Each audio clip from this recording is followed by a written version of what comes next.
নমস্কার বন্ধুরা, প্রত্যাশায় আপনাদের স্বাগত।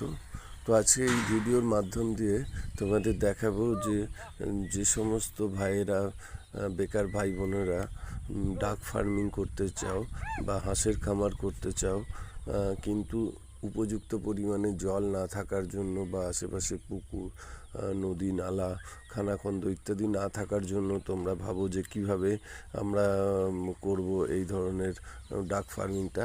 তো তোমাদের জন্য কিন্তু এই ভিডিওটা ভালো করে দেখতে থাকো, তোমাদের কিন্তু অনেক উপকারে লাগবে। তো আজকের এই ভিডিওতে কিন্তু সমস্ত আমরা যে দেখাবো যেখানে আর্টিফিশিয়ালভাবে জলের ব্যবস্থা করা হয় এই সমস্ত হাঁস ফার্মিংয়ের জন্য।